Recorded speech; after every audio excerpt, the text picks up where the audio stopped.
Hey there, amazing friends. I warmly invite you to join me on this exciting journey by subscribing to my channel, liking, commenting, and sharing my videos. Every like, comment, and share brings us closer together and fuels my passion to create more great content. Your support truly makes all the difference. Thank you for being the heart of this community. The Ghost Ship Legend. Unanswered cries in the depths of the seas. On misty nights off the edge of the known world, when the moon hangs low over the restless ocean and the horizon blurs into shadow, whispers of a phantom vessel stir the hearts of sailors and coastal dwellers alike. They call it the Ghost Ship, an apparition of spectral beauty and sorrow whose unanswered cries echo in the depths of the seas. No one knows exactly when or where it first appeared, but its legend has grown over generations, passed from weathered fisherman to wide-eyed child, each account adding a new twist to the mystery. The first sighting was a night much like any other along the windswept coasts of the North Atlantic, when old Captain Elias Marlowe, whose leathery face and tired eyes spoke of decades spent at sea, reported his first encounter. His creaking fishing boat bobbed silently amid swirling fog when he noticed an ethereal light gliding just beyond the breakwater. At first, he thought it might be a stray lantern from a distant port, but as the light drew nearer, it took on an unmistakable form, a majestic, though decaying sailing ship with tattered black sails and a hull that shimmered with an otherworldly glow. The ship moved soundlessly, its course steady, as if guided by an unseen hand. Then, as suddenly as it had appeared, it vanished into the fog, leaving behind only a lingering chill and the echo of a distant, anguished wail. Captain Marlowe was haunted by the experience for years. He swore that in the silence after the ghost ship's passing, he heard what could only be described as the sorrowful cries of lost souls, a mournful, almost musical lament that clawed at his very soul. The villagers later recalled how, on stormy nights, that same eerie melody seemed to drift inland, carried by the wind from the open sea. A legend reborn news of the ghost ship spread like wildfire. In the coastal town of Blackwater Bay, where superstition and old maritime lore ran deep, every generation had its own version of the tale. Some said the ship was cursed, a vessel that had once carried a doomed crew condemned for unspeakable sins, doomed to wander the oceans forever. Others claimed it was a harbinger of doom, its appearance preceding disasters both at sea and on shore. In taverns and around bonfires, locals exchanged hushed accounts of nights when the ship's spectral figure was seen drifting silently among the waves, its tattered form illuminated by an eerie, phosphorescent light. Marina Delgado, a young journalist raised in Blackwater Bay, became obsessed with the ghost ship. As a child, she had listened in awe to her grandfather's recounting of the legend, and now, determined to separate myth from reality, she set out to document every piece of evidence available. Marina interviewed veteran sailors, dug through old ship logs, and even examined weathered diaries left behind in the town's small maritime museum. Each account added layers to the legend: a ship that appeared during heavy fog, mysterious radio transmissions from an untraceable frequency, and inexplicable recordings of children's laughter echoing over the static of abandoned radios. Marina's investigation led her to a remote stretch of coastline where several decades ago, 3 fishing vessels had vanished without a trace. Local lore insisted that on the night of their disappearance, the ghost ship had been seen looming over the dark waters, its presence so overwhelming that even the bravest fishermen had turned back.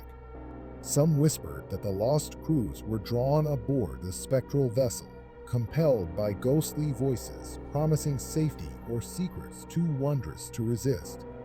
Others believed that the ship's very presence was a warning, a sign that the deep held powers beyond human understanding. The haunting of the deep one particularly stormy evening Marina decided to return to Blackwater Bay with her camera and recording equipment, determined to capture the ghost ship on film. With a small crew and a rented boat, she ventured into the inky black waters as heavy fog rolled in from the horizon. The atmosphere was charged with an almost tangible sense of foreboding.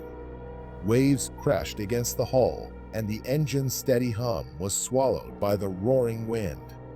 As midnight approached, the crew began to detect a series of strange anomalies: a sudden drop in temperature, inexplicable static over the radio, and the persistent sound of faint, sorrowful cries rising from the depths. Then, as if conjured by the collective desire for truth, a soft glow appeared on the horizon. At first, it was little more than a glimmer of light, but soon took on unmistakable shape: a grand, ghostly vessel silhouetted against the fog, drifting toward them. The ship's outlines were ethereal and blurred, as though painted by moonlight on rippling water. Its sails, although tattered and torn, seemed to billow in a wind that was not felt by those on board Marina's boat. The entire scene was surreal, as if time itself had slowed to allow this apparition to manifest. Marina's heart pounded as she steadied her camera. With trembling hands, she recorded the spectacle, capturing not only the ghost ship's silent advance, but also the eerie melody that seemed to emanate from it, a chorus of whispered voices, layered and overlapping, like the memories of countless lost souls. For a few breathtaking minutes, the ghost ship sailed past, its form gradually dissolving into the murky darkness of the fog. Then, as if it had never been, the light faded, and the night returned to its ordinary chill. Unanswered cries and vanishing footprints in the days that followed, Marina's footage and audio recordings sparked intense debate. Some skeptics dismissed the encounter as a trick of the light or an overactive imagination fueled by local superstition. But others, especially among the old mariners of Blackwater Bay, recognized the signs. They recalled nights when the sea itself seemed to moan, when ghostly figures were seen drifting close to shore. These testimonies, passed down through generations, lent a weight of authenticity to the legend that was hard to ignore. The recordings contained peculiar sounds, soft, childlike laughter interwoven with mournful cries, a haunting refrain that defied logical explanation. One audio clip, in particular, sent shivers down the spine of everyone who heard it, a sustained, almost musical wail that began softly and built to a crescendo before abruptly cutting off. Some speculated that these were the voices of the ship's lost crew, or the souls of children drawn to the vessel in a tragic twist of fate. Local authorities, though wary of stirring up old fears, could not entirely dismiss the mounting evidence. An inquiry was launched into the disappearances of the lost fishing vessels, and divers were sent to search the waters. They recovered nothing more than scattered remnants of old nets and barnacle-encrusted timbers, but in one particularly eerie dive, a sonar operator reported detecting an unusual formation on the seabed, almost as if the ghost ship had left behind an echo of its presence in the form of a ghostly hull outline. A town transformed by the legend, the impact of the ghost ship legend on Blackwater Bay was profound. Tourism boomed as curious visitors arrived in droves, hoping to catch a glimpse of the spectral vessel or to experience the haunted ambience of the town. Local businesses capitalized on the legend. Pubs displayed framed photographs of the ghost ship.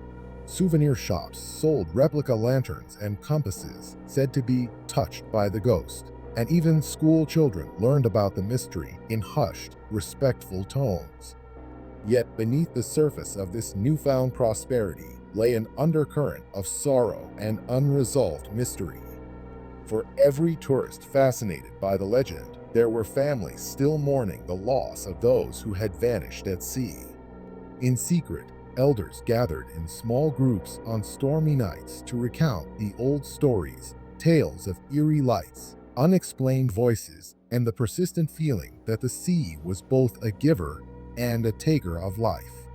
Marina, now recognized as one of the foremost chroniclers of the ghost ship legend, continued her investigation with a determination born of both professional curiosity and personal empathy. She pored over archival records, interviewed surviving relatives of the missing fishermen, and even explored shipwreck databases in the hope of finding a clue that could finally explain the enigma. Every discovery deepened the mystery. Mysterious logs with cryptic entries, faded sketches of ghostly vessels in old maritime journals, and weathered letters that spoke of unanswered cries and vanishing footprints on the waves. Theories and shadows of the past. Among the theories proposed to explain the ghost ship legend, two dominant narratives emerged. The first was that the vessel was indeed the remnant of a doomed ship, a tragic casualty of a storm or a maritime accident long past. According to this view, the ship's crew had perished in a fateful event, and their souls were forever bound to the wreck, wandering the seas in perpetual sorrow. Old diaries hinted that the ship, once known as the Lady of the Abyss, had been cursed by a scorned lover or doomed by a vengeful sea deity. This romantic yet tragic explanation resonated with those who believed that the sea was a living, weeping entity. The second theory was far more mysterious, that the ghost ship was not a physical vessel at all, but a spectral phenomenon, an echo of lost lives manifested by the collective grief and guilt of a coastal community. Proponents of this view argued that the ghost ship was a psychic imprint, a residual energy left behind by the countless souls who had vanished in the unforgiving waters. In this interpretation, the ghost ship was both a warning and a lament, a reminder that the sea, with all its vast beauty and terror, could claim life without mercy. Both narratives were supported by fragments of evidence and testimonies.